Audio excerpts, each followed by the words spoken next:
कटनी मध्य प्रदेश से लालचंद जैन, पूर्व मंडी सचिव कटनी, कह रहे हैं महाराज जी मेरी और अन्य बहुत से अभिभावकों की समस्या है कि आजकल बहुत से लड़के लड़कियों की उम्र कहीं मंगल होने के कारण, कहीं गम गुण मिलान होने के कारण 30 से ज्यादा बढ़ती जा रही है, जो समाज के लिए बहुत बड़ी समस्या है। कहीं शादी की बात चल रही होती है और पंडित जी के पास कुंडली मिलान करने और शादी की लगन यानी तारीख पूछने जाते हैं तो पंडित जी कहते हैं इस कुंडली में मंगल है और कम गुण मिलान हो रहा है।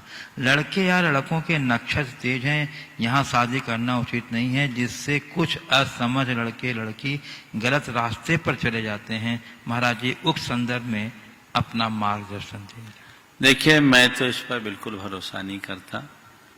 मैंने ऐसे अनेक उदाहरण देखे हैं जिनके 36 गुण मिले हैं और 36 का आंकड़ा है, और बहुतों को ऐसों को भी देखा है जिनने कुंडली नहीं मिलाई पर जीवन की कुंडली मिल रही है और शानदार पारी चल रही है। शायद भल्लू काका की भी यही स्थिति, बिना मिलाए शादी की और शादी की 50 साल की शानदार पारी, अभी 50 हो गए पूरे, बाकी है 50 पार कर चुके और शानदार चल रहा है। ये उदाहरण है। तो कहने और अभी दोनों नॉट आउट है, बढ़िया चल रही। तो ये चीजें हैं, तो इन पर मैं तो विश्वास नहीं करता। अब जिनका मनोबल कमजोर है वो विश्वास करते हैं, उन चक्करों में कई लोगों को मैंने देखा है अच्छे अच्छे संबंधों को छोड़ देते हैं। ये एक प्रकार की कमजोरी है। मेरा मानना है कि आज के दिन में तो जन्म कुंडली प्रासंगिक है ही नहीं। क्यों नहीं है? मैंने अनेक बार बोला, क्योंकि अब जन्म ही नैसर्गिक नहीं है। अब तो जन्म बाद में होता, कुंडली पहले बन जाती है, पहले से डायरेक्ट डेट दे देता है, ऑपरेशन से बच्चे होते हैं, तो फिर कुंडली का मतलब क्या? दूसरी बात, पहले बच्चों का जन्म घरों में होता था तो वहां की उसकी जन्म पत्री वहां के अक्षांश देशांश से होती थी।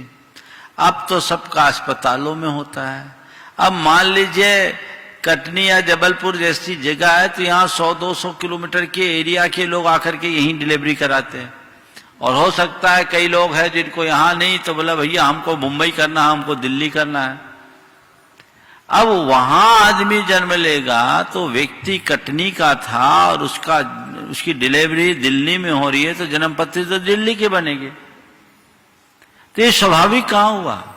हाँ, कोई व्यक्ति स्वाभाविक तौर से कहीं यात्रा पर जाए और वहां उसका जन्म हो जाए तो वहां से जन्म पत्री बने, कोई दिक्कत नहीं। लेकिन इस तरह अपने चॉइस से ऐसे स्थानों का चयन करना। फिर दूसरी बात, मान लीजिए एक तारीख में, एक दिन में अगर एक शहर में 1000 बच्चों का जन्म हुआ, मान लो 100 बच्चों का भी जन्म हुआ, एक टाइम पर अगर 100 बच्चों का जन्म हुआ है तो 100 का अक्षांश देशांश मिलाकर उनका इष्टकाल निकाला जाएगा तो सबका एक सा बनेगा। अगर उसी टाइम ड्यूरेशन में हुआ है तो सबकी जन्म पत्री एक हो गई। हाँ, सबकी जन्म पत्री एक हो गई। हाँ हाँ, एक बता रहा हूं, अभी आ रहा हूं आगे। सबकी जन्म पत्री एक हो गई। तो अब जन्म पत्री में इतना दिमाग लगाने की क्या बात? अभी नीचे से कह रहे हैं देव कुमार जी कि वो पंडित लोग अपनी कुंडली नहीं मिलाते हैं। वो तो है ही ऐसा काम। अपनी कुंडली क्यों मिलाए? उनको पता है ज्योतिष है सही, लेकिन अब अप्रासंगिक हो गया। और ये बताओ, कर्म के आगे किसका योग चलता है? रामचंद्र जी का विवाह कितने अच्छे मुहूर्त में किया गया था, और विवाह के बाद ही पासा पलट गया। कहाँ है मुहूर्त? सब धरा रह गया। इसलिए कहते कर्म गति तारे ना ही टरी, योगी वशिष्ठ सम ज्ञानी पंडित, वच बच लगन धरी, कर्म गति तारे ना ही टरी। 3 बातों को हमें ध्यान में रख करके चलना चाहिए और इसी के बल पर अपना क्रम आगे बढ़ाना चाहिए, तभी हमारा सब कुछ करना सार्थक होगा। जिनका मनोबल कमजोर है वो ऐसे ही इंतजार करते रहें।